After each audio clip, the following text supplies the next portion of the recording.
Hello మామ, నమస్తే. అందరైతే ఎలా ఉన్నారు? ఫైనల్ అయితే రంజాన్ వాళ్ళు అయితే ఇచ్చేసారు. సరే, రూమ్లో బోర్ కొడుతుంది కదా అని అయితే అలా గ్రౌండ్కి అయితే స్టార్ట్ అయిపోయా. సర్లే వెళ్ళే దారిలో టిఫిన్ చేద్దామని అలా అయితే ఒక పాకిస్తాన్ రెస్టారెంట్కి అయితే వెళ్ళి ఒక పరోటా అయితే ఆర్డర్ పెట్టి లాగిచ్చేసాను. ఈ పరోటా వచ్చేసి 4 dirhams, మన ఇండియన్ మనీలో అయితే 96 రూపాయలు.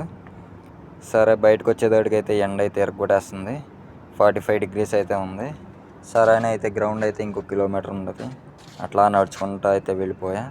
ఫైనల్ అయితే గ్రౌండ్ అయితే వచ్చేసింది. ఇక్కడైతే చాలామంది అయితే క్రికెట్ ఆడతారు హాలిడే రోజు. ఇదే మా టీం, మా కంపెనీ వాళ్ళు. వీళ్ళు ప్రతి సండే అయితే క్రికెట్ ఆడతారు ఇక్కడ. సరే అయితే అలా క్రికెట్ ముగిచ్చేసుకుని అయితే రూమ్కి అయితే స్టార్ట్ అయిపోయాను. ఇక్కడ ట్రాఫిక్ రూల్స్ అయితే బాగా స్ట్రిక్ట్గా అయితే ఉంటాయి. రోడ్ క్రాస్ చేసేటప్పుడు కంపల్సరీ జెబ్రా క్రాసింగ్ కాడ క్రాస్ చేయాల్సిందే. లేకపోతే పోలీసు వాడు చూస్తే ఇండియన్ మనీలో 10,000 అయితే ఫైన్ వేస్తాడు. 400 dirhams. ఓకే మామ, బాయ్.